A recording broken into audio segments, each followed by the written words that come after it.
You are listening to Fika with Vicky on United Public Radio, 107.7 and 105.3 from New Orleans.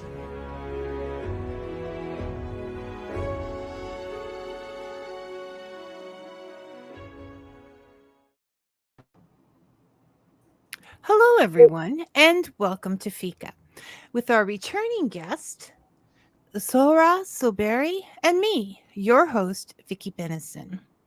You may remember from the last time that she visited, Zohra is a author, poet, and playwright who shared stories from her memoir, The Other Eye, with us. But there were so many stories that we ended up running out of time before we even got halfway through them. So let's go right to the show today so we have lots of time to talk. Thank you for sharing your stories, your wisdom, and your life with us, Zohra, and welcome to Fika. Thank you very much. Nice introduction, Vicky. Oh. You inject life into me. That's why I talk so much. Well, you should talk more. Well, I am a chatterbox of some kind, but I'm trying to practice silence. So you won't be in a couple of minutes. Well, after 1 hour, I'll be silent. So just before we get started, just look at the top corner. Do you see where it says comments now? Does it say comments now up in the No, top it right? does not say No, come. it doesn't. Okay. Okay, that's okay. We won't So, worry. It says hide chat, and it's crossed off, so chat is hidden. okay, do you want to bring chat up and see what happens? So chat up brings. Just click on chat and see if it opens up. So it does open up. It's in full. It says in full screen mode. Now provide chat. Okay. Okay, so we'll see if you see the comments coming up on the side. Okay. It should be down the right side. So, we're going to start with you looking into the other eye, or as I like to call it, the big book of Zora, and describe the different sections and the way you think that is best read, or perhaps most easily read. I think Okay. it needs to be just read. That's it. Let me show you the book again. And Right. you've seen the picture, my wedding picture, and during COVID when I compiled the book. So yeah, no, it's a very unique book in the sense that it's you read 5 books, 100 pages plus, whatever. So the first part, I've divided it into sections. Each has a different theme. So first one is a turning point in my life as a teenager when I suddenly have to fly alone. Don't ask why. Read the book. Fly alone from um, Asia to Africa, and I end up in a town, little town that happens to be cradle of mankind. And I spent 13 years there, and you have to read 100 pages. You have read a whole book, a whole story. My 13 years of life, 36 years countries visited, and all about cultures and rich cultures and everything, and how that teenager had to pave her way through, find a niche for herself, to be with a man, PhD. She was, I had to get started with my studies and everything. And I traveled with him everywhere, luxurious. We found mini America in Africa, basically because of the oil boom. So we saw it, witness a new buildings constructed, the whole new campus constructed, all Mhm. the professors and everything. So I was in the middle of the academia. So that's what happened. And then so after you have read the first chapter, first segment, the second segment is all about. Then another drastic change happens, that I go from tropics to the Arctic. So immigration to Canada, migration to Canada. So the second part is all about migration and initial struggle when you're shocked and you don't know what's going to, what you will face. But It, yeah. yeah. So, and then the third part is all the struggle and successes. Like I titled it part three as depth of struggle and height of success. So the height how of success for the family as a family. And then the fourth part is the challenges and creative escapes. Like that's sort of a downfall of a very successful family in a way, but not all the way through, but still, making paving their way through, like ups and downs. And then the fifth one is just like after every sunset, there's a sunrise. That's about being a possibilitarian, about rising up again. So that's why it's a compelling story. Everybody should read it. Uh, you can read it 5 times, give a 1 week gap, reflect on it, and think that you have read 5 books. It's not a big deal. I personally think that you need to just sit down and read it through. I couldn't stop because your life was fast paced, and I just needed to keep the reading to catch what is she going to get into next. Like Yeah. it reads with that kind of excitement, I thought. My niece said to me, one of my nieces said to me that, oh, hi, Brian. He says, Uh, "Very nice to see you again." Thank you, thank you. I was looking forward to seeing you too. So one of my nieces said to me, if anybody deserves to live a life twice, you do. And I said, I have lived twice already. So she said, how? I said, blending of two cultures. And you gave me some word the other Oh, day. I said during the day you were all businesswoman, and during the night you were a party girl because And the party girl is sometimes dressed Eastern, sometimes dressed Western, mostly fusion. And but I did a lot of things during that time. Like people used to tell me at the bank, "So you are here to take a break?" I think so. I don't even know how you keep up the pace. Not even now. Okay. So we talk about those two different worlds, and quite often when people think about migration, immigration, we think about people coming from a difficult situation and trying to better that. But you weren't in a difficult situation in Nigeria. You had just won, you know, a Two gold tournament. medals, national championship. Yeah. Yeah, you're in the sunshine, you're with friends, you're in the middle of academia, so you were like learning, you had been taking art classes, like you had it going on. Well, I have a saying of my own, and that is that smoking is bad for health, but secondhand smoking is bad for health, but secondhand knowledge is healthy. How do you like that? Yes, it is. So I had a lot of secondhand knowledge with all these PhDs and professors, and so I made, I told you in the last one how I made my niche so that I had a reserved seat with all these guests, and I got into Yeah, you were the politics. baby of the group, so you got lots of attention and Yeah, yeah, yeah, and I think luck played a lot of big role in my life. Good luck thing. and we're And, going to address that later because yeah. we have possibly different opinions on that. But we never fight people. We just Well, we forged a friendship out of that technical difficulty last one time. yes. We s- Imagine if we we didn't made have it that. through. We made it through. Yeah. So that was the old days. Yeah. We're moving on. That was the old days, the first show Yeah. that didn't really happen. So there you are amidst the sunshine, and your husband comes to Canada first Yeah. because you were in this tournament, and so he came to Canada first. So Imagine you the dates coincided. The same day as the deadline for immigration was my championship called, and yeah, and we all have to have priorities. it was a tough decision because he said, "Well, do you want to forego the you want me to attend the games and forego the immigration papers?" I said, "No, no, no, you should go, and I will be on my own." So when I looked up in the stadium, when I looked up and I thought, "Oh my God, the entire stadium were all Africans, all Nigerians." I was the only, brown girl, but I was categorized with the white. Like it was And Oibo, they called Oibo orange, peeled orange for the whites. But they said, but you're just like black.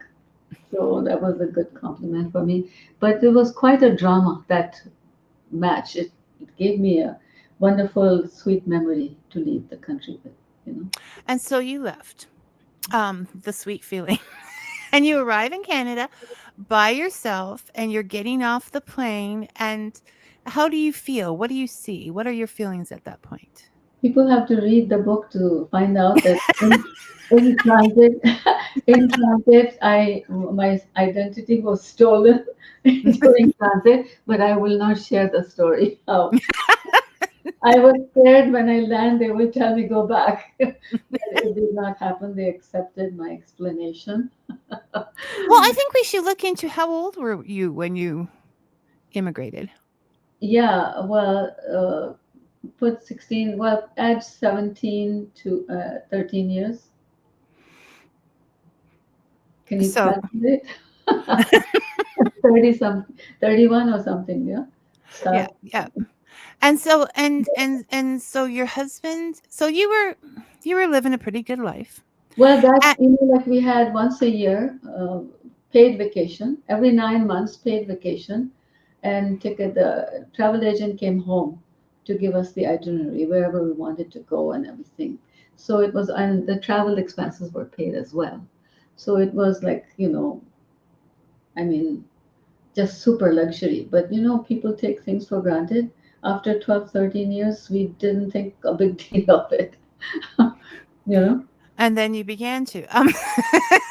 We began to when we came here, and from Canada, we had to buy our own tickets to travel to Pakistan, India, Abu Dhabi, and all that. Then we realized that how good we had it there. Yeah. So you're here and your husband still has time, he has to finish teaching in Nigeria. So you're in Canada by yourself with a young son and you've never had a job and I and you became a single mother, just like that. it's just And like that. And then you definitely wanted to get back on the plane. So what were some of the things you had to do to survive that you never expected to have to do? one of the things that greeted us even after he arrived, my husband, that one of the surprises that we never ever imagined was a role reversal, because he was deemed overqualified, PhD and 60 publications in scientific journal, and I could start from scratch. So I applied for a scholarship. So I got 1 year. I had done schooling in American International School in Nigeria, and Mhm. I went to the university uh, to learn languages. But I was shifted to sports area, physical education. But then when I came here, I thought, for to get a job, I need to upgrade myself. So I applied for this scholarship and I won it. It was interesting. The guy said, "Don't you consider yourself lucky that a great country like Canada accepts people like you to come here?" And I said, "I do feel very lucky, but I think Canada is lucky that people like us want to come here. But it's a win-win situation." So he said, "Oh, yeah," that kind of thing. Yeah. So yeah, after that, it opened many doors for me because I cleared that, and then suddenly, as you were asking me when he came back after a year, that year was struggle because of single child, single mother. I had to play, but I relied on music and I relied on meeting new people and so on. But I felt there was an identity crisis for sure, because there, when you are living in a place where you're totally recognized by nearly everybody, and most of, I mean, it sounds like bragging, but like a celebrity status, and then you come and become nothing. Like, who are you? I became a woman of color to begin with. There, I was Oibo, and here I became a woman of color.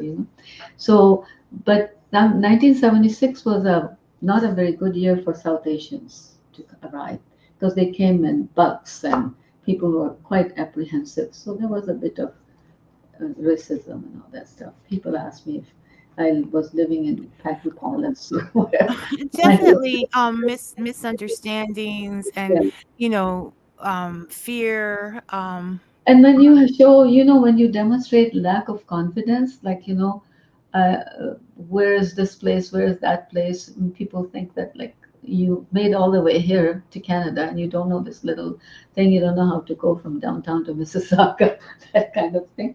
But once you gain confidence in yourself and you become familiar with things, Canada has advanced very much so in accepting this as a. The reason we came here was because it's the most multicultural and most, you know, inclusive of all cultures, and it's amazing. And they have gone far. Now you cannot use the P word like an N word anymore in Canada. Yeah. So after that, he arrived and I got my first job. I think I covered this in my last first part, how I got the first job that I knew nothing about, and the gentleman took me under his wing and he taught me. And to become on the board of directors of Power Corporation in Saskatchewan was a big deal for me. But then when I came back, we returned back to Mississauga. Well, And you were, yeah, I don't think you mentioned that you went out west oh for yes, okay. for a while with your husband. And no, this is my favorite part of the story as a Canadian. Well, I find most funny. We have our own prejudice within Canada. Like, you kind of got that job Oh because yes. Well, someone in Toronto said, "Oh, those rednecks or whatever will never hire you." yeah, Right? well, first I got a temporary job before that job in the credit Yeah. union. I applied for a temporary job with the Ministry of Education. He was the director of community colleges. Okay.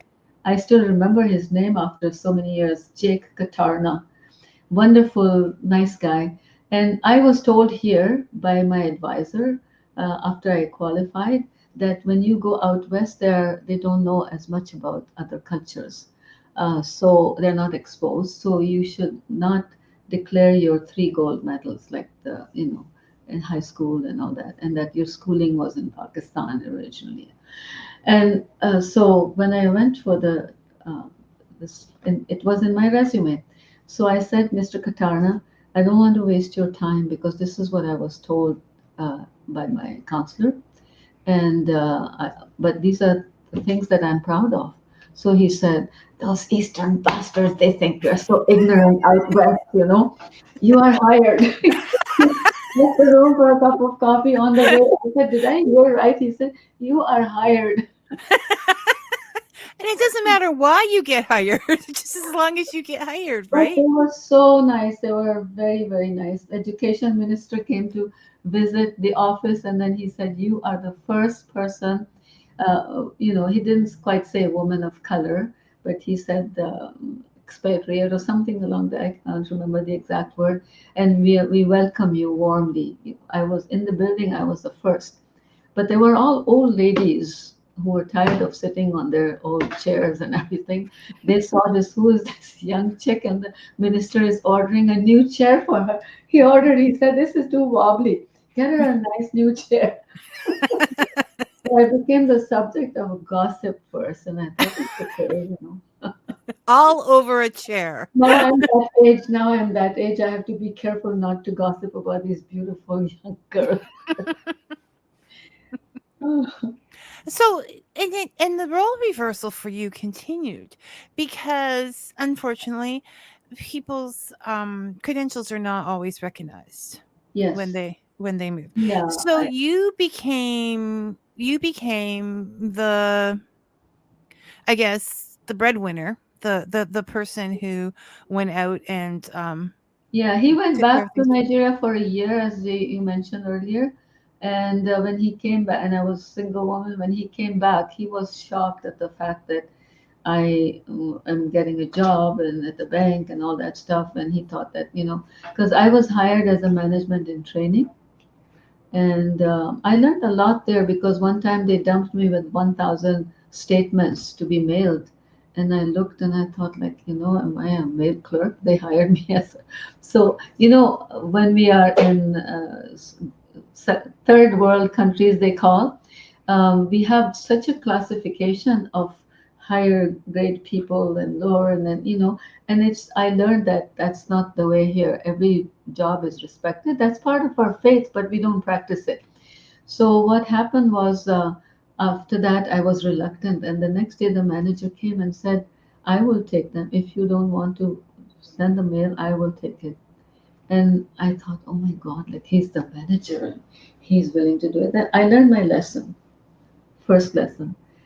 And the second one, I think you were asking me the other day about Oh, about when I decided that it's okay for yeah, me. when you stood up for yourself, which a lot of people would not do. Like Yeah. even from this country, Do you want me to relate that incident? yeah, I think it's important to go with the rest of your story. Yeah, because with when we face the winter and the hardships of winter and so on and so forth, we I never thought of going back, but my husband was constantly saying we should go someplace else, we should apply in the Middle East, we should apply, all those things.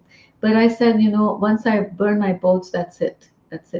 So, but nonetheless, the day I felt I will tell you that what happened was I was temporary, I mean, I was on probation for 3 months. And the middle lady, the admin officer between me, the manager, and her, the middle lady was a big racist. She used to openly say that we haven't called them here to do any administrative jobs, but you know, we call them here to do, tough, rough jobs or whatever. My terminology isn't perfect right now, but anyway. So she said, I said, when will my management training will start? Sh- uh, it's been 3 months and I'm dumped with statements and typing and this and that. So she said, I'll talk to him. She came back and she said that we have extended your probationary period by 12 months. And I thought, what? So anyway, they had an intercom system. I took that home and I studied it and I realized that you could write all the way to the top. They just take away your name and assign it to the person. So it's the fairest system ever. So I wrote the situation to them, and it turned out I had reported. She said, no, 3 months is over tomorrow, but it was over that day when we spoke. And the next day, the senior most officer came and she interviewed everybody. And she said, I've interviewed 5 people and they have 5 different stories. What's going on? I said, why don't you call everybody? So there was a gentleman. I used to tease him. I said, I can't believe you're from Great Britain. Because he said, when you're in North America, you have to be servant master relationship and be careful. And I said, I can't believe you're saying it.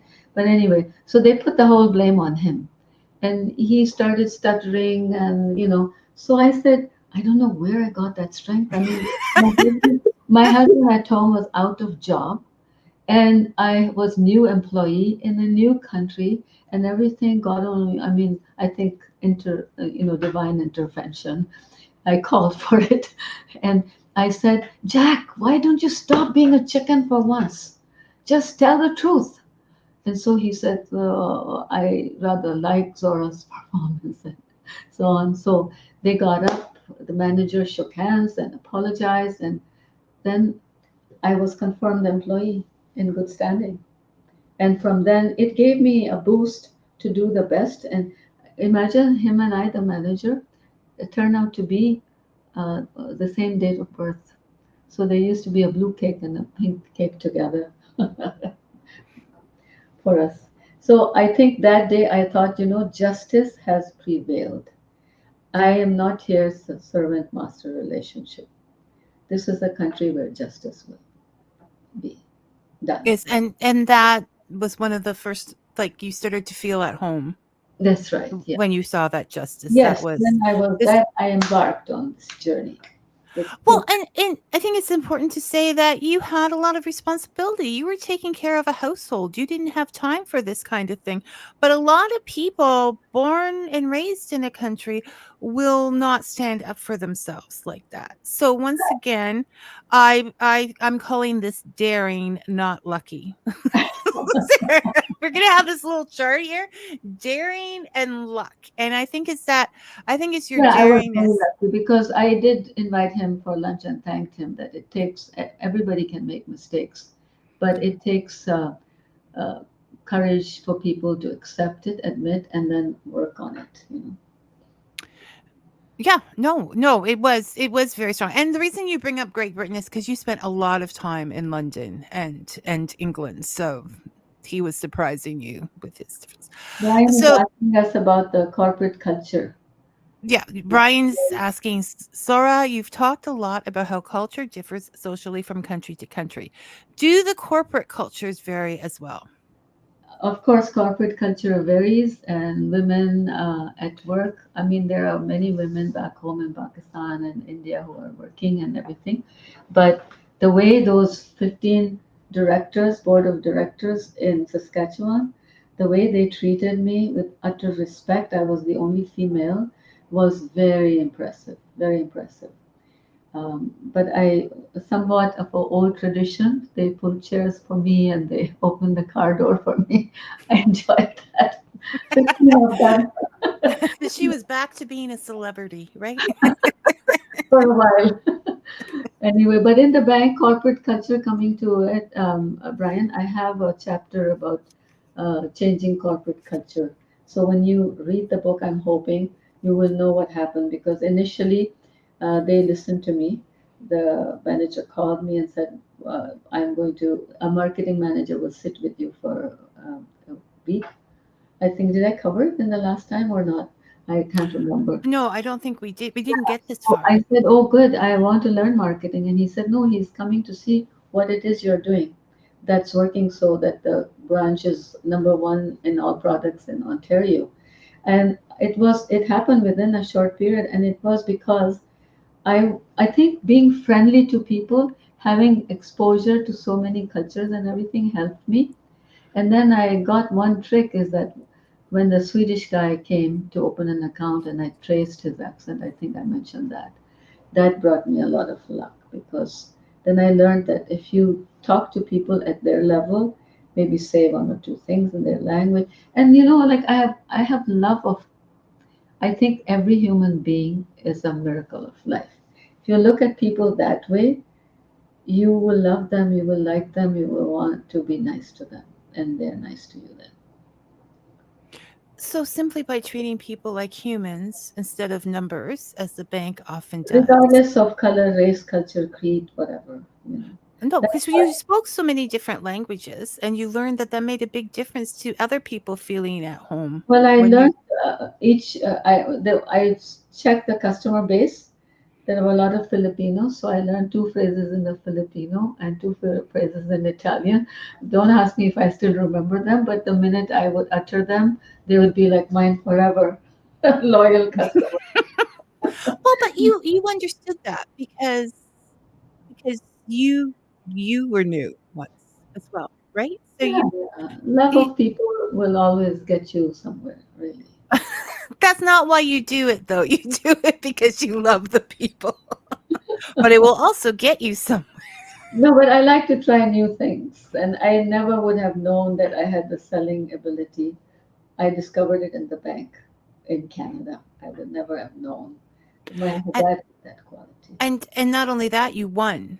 I mean, Yeah. you literally won. Tell us what your big prize was. Oh my God. One day I came back after 1 week vacation from Michigan. It had been like almost 18, 19 years of banking. I used to get a lot of accolades, gold coins and gold pens and all that. But that day, I came back and they said, "Oh, there's a run in your stocking." And I said, "What? There's no run." Anyway, they immediately produced, and I thought, my goodness, I should go away more often. I'm being pampered like this. But anyway, nothing occurred to me. Anyway, they said the branch has done something and the vice president is coming over. And So no wonder everybody was decked up somewhat. And then he stood, the cameras were directed to us. I was standing beside him. So I thought the cameras were for him. But then he put his hand in his pocket and he said, as one individual has outperformed everybody in Canada in mutual fund sales this year, and here's a key to sports car for Zohra Zoberi. And just, oh, you can't imagine. They made a video of it and circulated it later on. And so they took me to the dealership and I selected red color, convertible, and everything, but I had to sell it after some months. And you chose red, didn't you? I did, because I thought everybody with a convertible red car failed. So you came and you had no idea what you were going to do. It was a daring step, and you still succeeded in rising top to the top of your game there against expectations. And then you just quit. Sarah, why did you quit? Yeah, well, first of all, I wanted to mention that our careers went like this. So our marriage was challenged. He was there, and it became like this. So it was always a challenge. Every time I succeeded in something, I was so sensitive. And whenever I asked him to change line where he could earn, but he volunteered his time at University of Toronto for all those years and so on. But anyway, we resolved the situation, and you have to read the book to see how. And but you asked me something that Yeah, you quit I banking. quit. Yeah. Well, Brian, corporate culture had changed. So in the beginning, my words mattered more because I was succeeding. In the end, I had to follow their. They hired two psychiatrist brothers who taught the entire banking branch staff how to sell, ABC of selling. I did not want to be categorized with them, if then clue and all of that, and it did not fit with my um, type of personality. So I decided it's time to change. And in any case, they asked me, where is your success story? Every 2 weeks, they're asking, where is your success story? And I said, nobody can run in fast lane for 20 years. So sometimes I have to go in the slow lane. You guys don't not letting me. But when I convinced them, I realized that I myself could not accept it. Wasn't letting you. Yes. So I decided that I have to make a change, and I did make a change because I was starting to have nightmares about somebody's mortgage is closing, and the lawyer is screaming because they're not there to sign and everything. So then I I thought, would like to say that Zora was just too nice for what was happening no, around her. I told you earlier on we spoke about Zora and Shada, the two meanings. Right, let's get to that because we're already half hour in. Okay, so we were talking in the last episode about the reason for the name The Other Eye for the book. And we learned that was because your father gave you a name that meant cheerful. And Yes, so this was you. So there was Zara the businesswoman, and there yes. was Sharon Shada. Shadan. Shadan, and N is like a silent N, like the French. Shadan. Right, I remember I had this lesson before. Did I remember it now? so, so those two had to merge together. How did that happen? Yeah, the in the story I navigate the whole story around that. That Zora is the one that is for survival instinct, and Shada is everybody's inner being.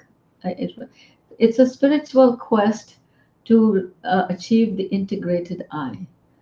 And by the time, I reach that, I do something about Shada not being neglected and so on. By the time I achieve that, I find that, the integrated I, one of my last chapter is the integrated I. That's what we are after. And the integrated I is neither I, this I or the other I. It's an integrated I has everybody in it, humanity, inclusive of everyone. You, me, and they. So when you're pulling yourself together, you're pulling everybody there with you. Yeah, because I think, and I embraced multiculturalism at its best. You were asking me to talk about my plays. When you ask me, I will tell you a little bit more. Yes, no. Okay, so we're moving on. We're moving on quickly, people, because this is a big life and we're running out of time. So, when you went on with your life, you started just out of the blue. You started writing plays and producing them and getting the actors together, putting them on. You began a nonprofit called Bridging the Gap, which we talked about a little bit before. And the plays you put on was about bringing cultures together, generations together. You say is enlightenment through entertainment. That Can was you the mission, yeah. And Bridging the Gap, the reason I established a nonprofit in order to produce all of those is because it would give it more credibility, as well as it was not really for profit. And the other thing is that it would give me the halls that I rent would be slightly discounted rates. So that was beneficial for us. But anyway, I joined Mississauga Arts Council, so I had a launching pad, and they were very supportive as well. And it was then 5 years. I had sort of uh, been not evicted, but I had to leave for whatever reason. Read the book. I had to leave my home. You're getting so good from the start. I'm having influence. That's it. Read the book. So my brand new home for 5 years or 6 years was open to all types of people. And I had the most interesting episodes because we had professional, I hired professional. Again, I met, both when I did the Urdu play, I met a Pakistani, I'm telling you my luck. I met a Pakistani lady who was from PTV, Pakistan Television, a director. So she helped me out with the first play, and the phone rang off the hook, and the next day because people said you brought my story, and then there was a demand to do it in English version. English version was Window Shopping for Lasting Love, about arranged and love marriages. Then people said if love marriage wins over arranged marriage, then why is their divorce rate so high? So I wrote about divorces, an educational play, and Ontario Trillium Foundation funded that play. The other ones I was sort of raising my own funding and everything.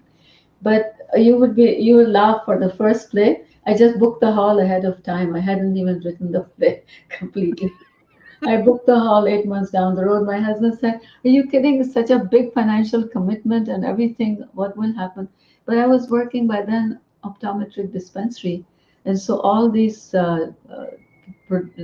providers of the equipment, glasses, and so on, they all chipped in with the funding.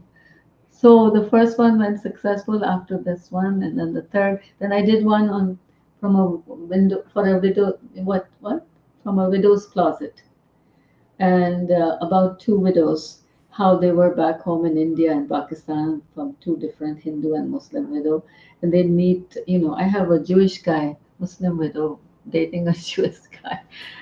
So I broke some ceilings in there, and there was after that I did one on infidelity in marriage.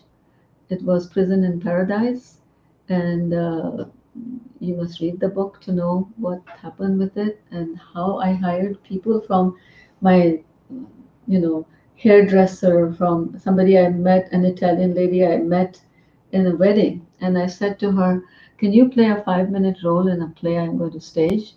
And it's at, Hammerson Hall, the upscale location and everything. And she said to me, and I said, "I need a daring woman who can be, So she said, "How do you know in 5 minutes that I am that daring woman?" And she really was. She played that role about fighting with her husband like anything. So it was the whole journey. Even now, people talk about it and they say those were the best years for me when I participated in that creative work. I never dreamed that I will be on stage, you know, in my writers club, writers and editors network. People all participated. We did some original dialogues. I gathered people over lunches so that I know other people's opinions about. So we had genuine organic dialogues, some of them. And So once yeah, again, you jumped into that. You didn't know what you were doing. You just booked the hall, and now this has become a great thing. I mean, I've watched some of the videos that are on YouTube, and you gave me so that YouTube channel is B as in bad, capital B2G, T as in terrific, G as in good, and then another in capital letters, and then a small RG. And that's Bridging the Gap Organization, it stands for. yeah, that's the thing. So there you were. Once again, I say daring over luck. You just went with it. You I know, but the luck happened because I was appointed president, and I said, I have so much on the go, full-time job, 12 hours a day at the bank and everything. I don't want to join this women's club who are there just to, let their hair down. And but then they insisted, and I accepted because I really think there was a calling. And first interview indicated, and I wrote a skit first before the play, and after that skit uh, triggered so much debate that it had to be plays. And then, but the thing is, I planned 7 plays in 7 years. Only thing is, after the fifth one, the sixth one, my husband had got dementia. and Okay. you were called away. So before we move on to that, I want to say yes, but I think they were investing more in you than they were in the plays. You had made that impression as a go-getter, as this is just going to happen. And so I think that daring runs out. Now you've been saying buy the book, and someone has finally made author Brian Greiner happy because he just checked and the other eye is finally for sale on Kobo, which is his favorite. Which is Okay. Thank nobody you ever for has their books informing, on Brian. Kobo. Thank you for informing us. So he's like, "Yay!" That's Someone is doing what Brian wants. Anyway, it's by no means it's a perfect book. I am just I Oh, stop! Now that someone's going to read it, you're starting to back. no, but I mean nothing is perfect. Somebody once told me that even what's her name, Margaret Atwood's book had one or two errors in it.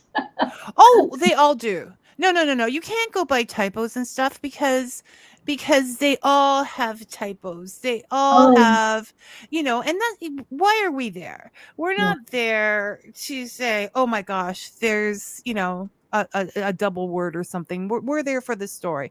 And if we're caught up in the story, we're not going to think about that double word. Another iconic artist is on board with us, Anna Yin. She's Right, and very, she's here to watch you, and that's very kind of Anna. And I have to just go with them big because oh, new Dr. Sarah Ali. glasses. There's Yes, Dr. Sarah Ali. She Sarah read Ali. mine. She read and actually even wrote an article.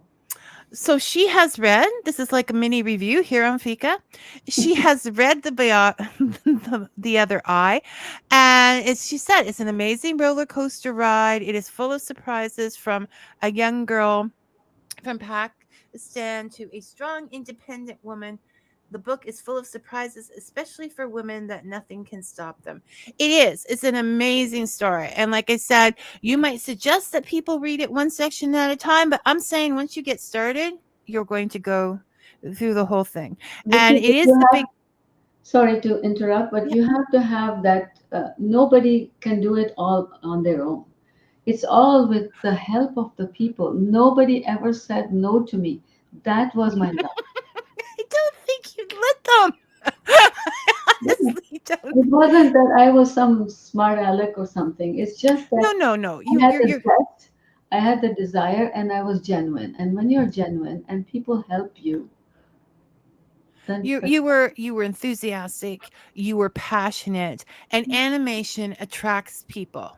You're doing something, and they've got to see what it is, okay? And then once they see it is, they Yeah, get caught up in the if you call a bunch of people and preach, it would be hard to have them pay $25, $30 to come. but they came in bulks like 1,200 at a Yeah, time. because it's enlightenment through entertainment. Just like Exactly. you say. So, yeah, so they all get up. That's what it is. They all get caught up in the twister that is Sahara. The one about cheating in marriage got me invited in Washington, D.C. There was a celebration of that anthology where it was published.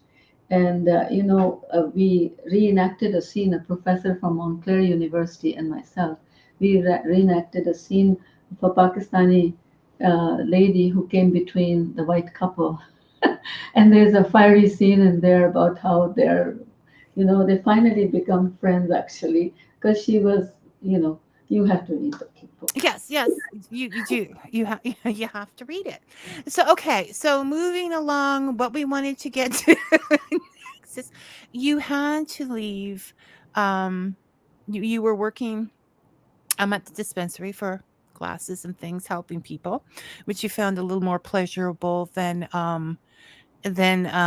worrying about people Worrying default. about people's mortgages and credit lines, it was much easier to be concerned about their nose pads. And you're and you're and you're writing and you're writing the plays and you've done the plays, but then your husband starts to develop Yeah, yeah. That dementia. was a challenge, and that's why I think even now I sometimes judge myself whether I did the best. My kids think that I did, but nobody can do enough for a person with dementia. You don't know what's happening in their minds. So, and it goes to show that even the most qualified can get it. It's coming into us like a tsunami. So it's an So and important. so because you see a new need out there, one of the books you are working on is Therapeutic Lies, and it tells about your time caring for your husband with Because it was Alzheimer's, Vicky, it was I like mean he was dementia. the most polite, most loving, romantic man. And during this dementia, he became like a different person altogether. Like, where is my husband? He became, but even then, it was dealing with humor. So one of my friends asked one time, she heard, his rage when he was like all worked up, at night they usually get worse. But anyway, so she said, I just want to know one thing. What did your parents plant in your head that you can handle all this? And I said, you know what? Faith, music, and humor in that order. So I wrote a true story. I won a prize on that because that's a very a true story to heart. But it was being different, like all kinds of strange situations. So by the time my book is ready, I will be contacting you.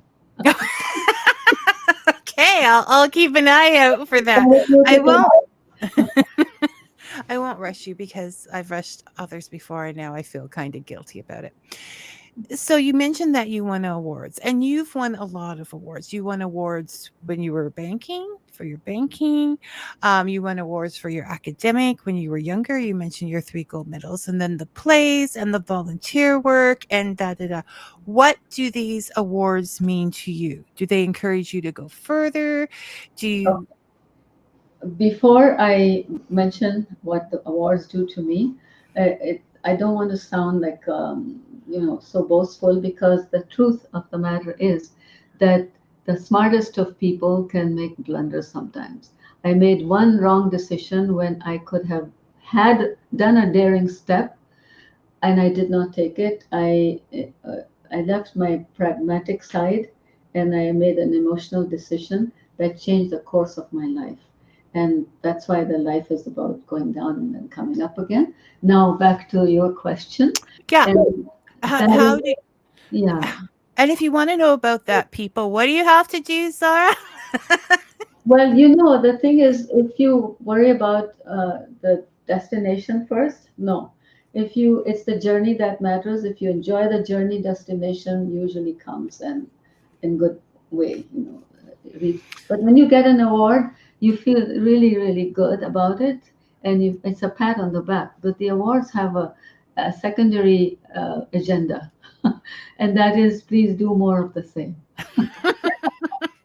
So it encourages especially you in to continue, volunteer situations. Um, we'll give you this shiny award and come back and help us Yeah, um, exactly. do these things. So another story that you want to talk about as we talk about therapy and things like that is that one of the times when you were going back home to Pakistan, Yeah. you ran into a therapist in the This plane. therapist, yeah, let me relate that to you. I'll try to sum it up. There was a topic of taboo in my home, something that happened in our house, and nobody talked. It was a hush hush. And when I got married, I asked my husband, I tried to share that with him, and he said, no, no, no. I put my past behind, put your past behind. And so that sort of silenced me about that. And I didn't realize how much it was had registered inside me, but I overcame it. But I was on British Airways flight, 8 hours flight to London, and I saw these noisy babies crying, and also I asked the stewardess to give upgrade me.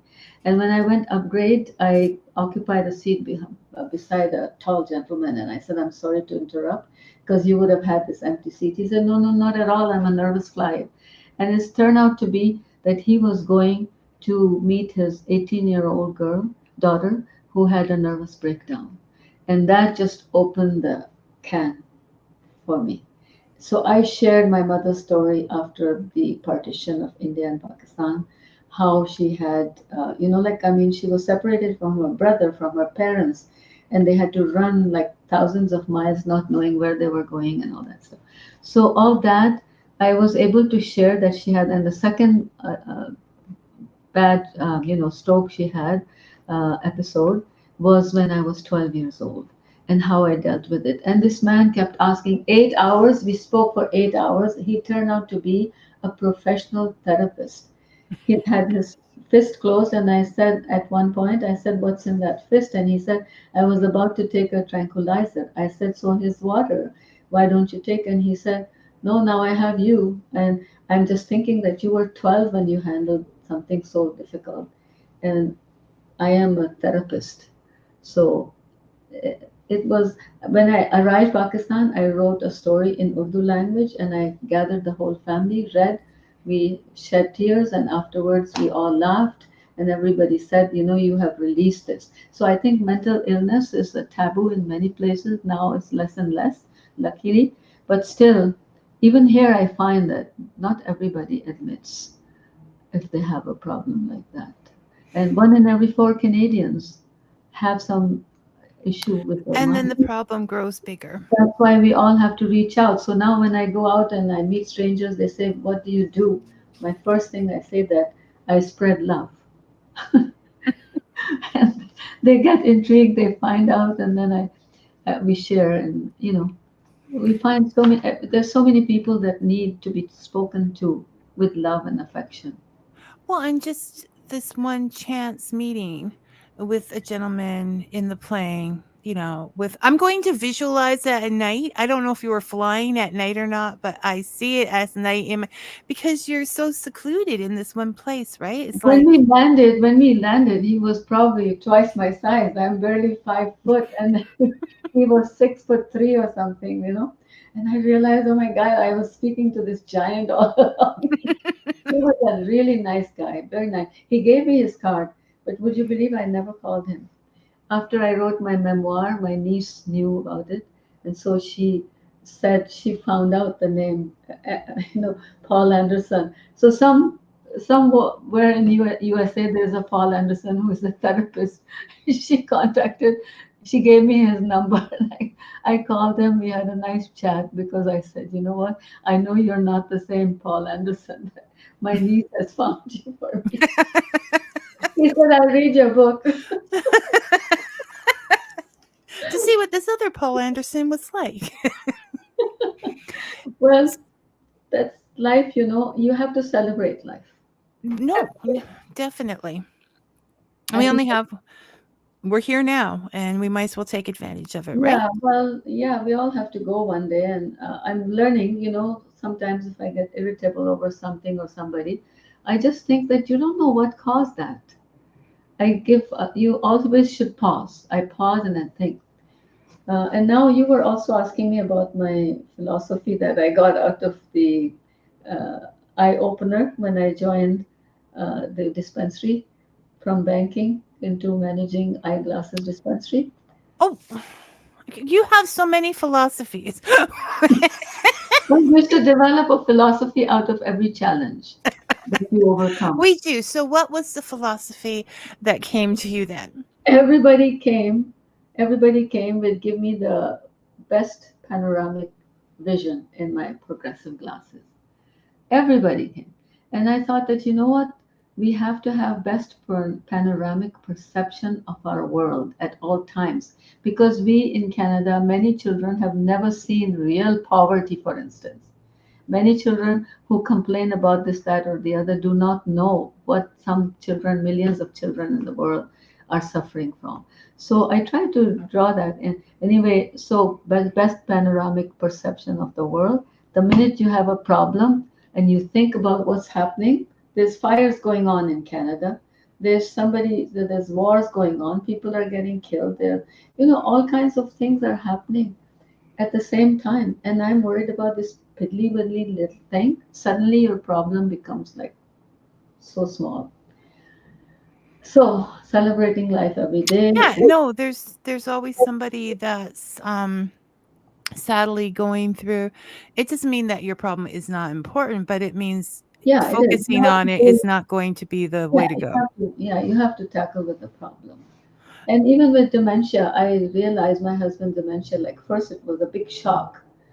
And there were many shocking stories that will come up in here. And the geriatrician who is on board, he's telling me that, I see patients of dementia every day and there's care providers. But I'm learning so much from real life experience in detail. So I think it would be a helpful book for people. But, to sum up in life that we do not have enough gratitude in this world.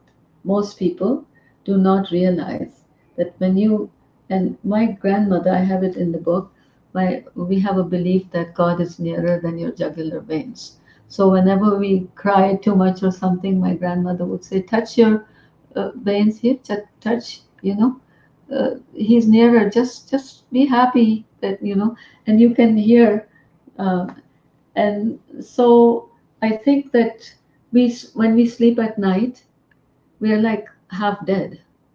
But we wake up in the morning, first thing we should realize that everything was being done for us. You know, my mind was working, sewage system was working. We just run to the washroom Wait, first thing and say grateful. well, when you reach a certain age, you look back at all of this and you realize Yeah. that it, as strange as it seemed when you were going through it, it all seems to make sense at the end. Yeah, aging, is as they say. There's a lot of talk about people tell me, "Oh, what happened to you?" When they see me after a long time. What happened to you? I said, "I. Why is everybody else allowed to age and not me?" And they go like, "Because you're our Zora," or something like that. And I think that we're all aging. We all have to age eventually. We all have to go, age or not age. We all have to go. So why make a big deal of things? And if we are conscious of it every single moment of our life, the minute because we are given, there's an angel and a devil in all of us. So it's a constant. I think it's a lovely game. I admire the higher power for creating this game. You're always, how to bring your angel up and how to suppress your devil at all times. And all religions teach you that, but all religions have created a lot of problems too, unfortunately. Yes, yes. So you have a poem that you're going to read for us today.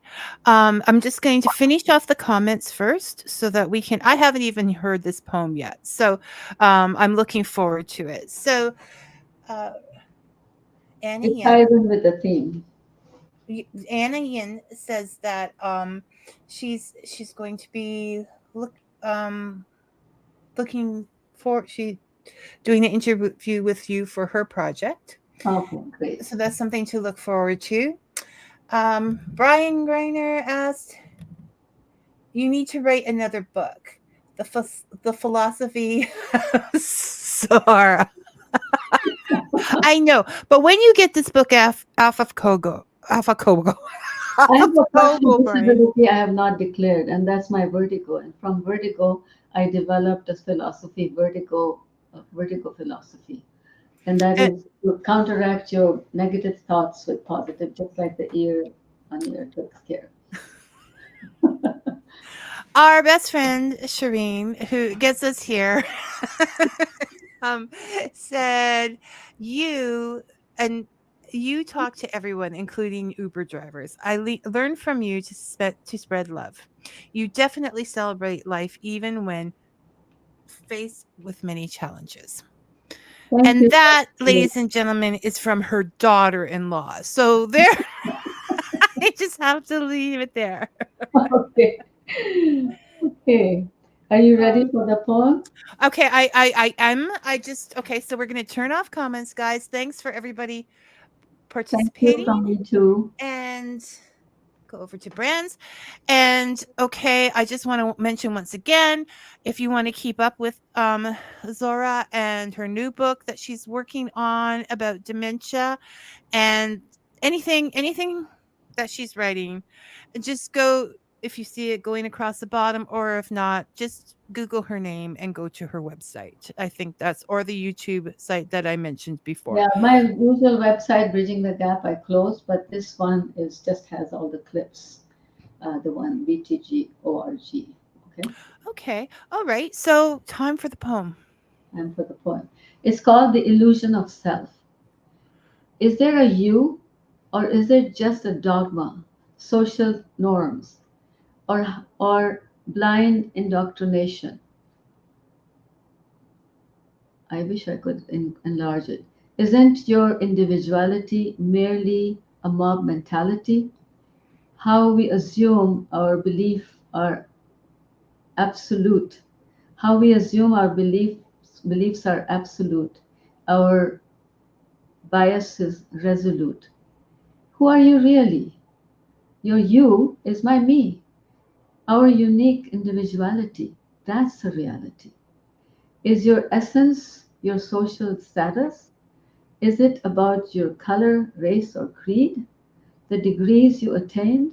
Or are you just waiting to see if you are validated, deemed worthy, or not? No, you are not on probation, judged by classification.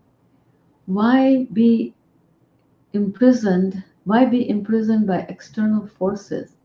Why hand over your freedom why hand over your freedom keys?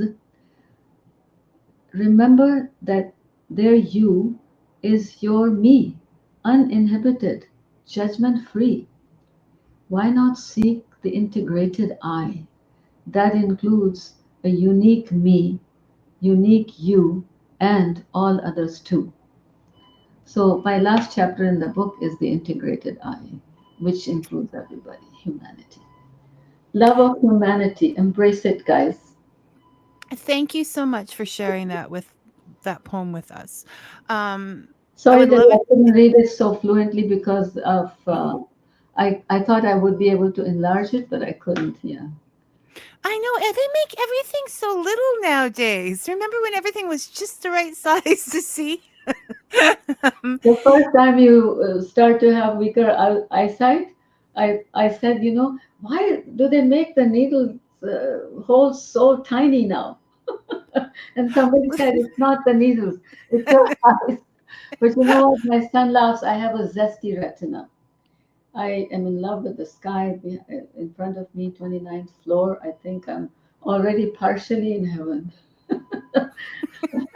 well, When hell breaks loose, I look at the sky and say that hell breaks loose, but I am in heaven. You know? which is every half hour or so, No, recently. But I find it ironic that when you start seeing life clearly, yeah, your eyes start to go. yeah. But it's good for you because you cannot see your own wrinkles in the mirror.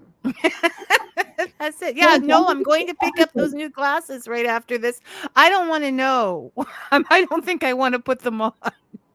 Yeah, well, I one day I was going in the car and I was appreciating, oh, my skin doesn't look quite that bad and everything, and I thought, I felt really good suddenly, energy boost I had. But then I realized it was a mist on the mirror. I cleared it and I said, oh no. But it's really, Okay. All right, my dear. Thank you so much for coming and visiting us. And please finish that book so we can talk again. And I'm just going to hold you on to the end. So, for the rest of you, I'll see you next week. Until then, may your coffee be hot and your story sweet. Thank you for thank you very listening. much for all those who are Oh, tuned and in. bye bye. And forgive any shortfalls and everything. I'm just one of those go, go, go women that sometimes do not know when to stop. And so I get overtired, but then I'm on a mission to slow down. We all need It's to, my I fault. think, And and it's my just fault. appreciate what we have here and now. Yeah, exactly. So, okay, we cue the music. Oh. I can hear it come. Okay.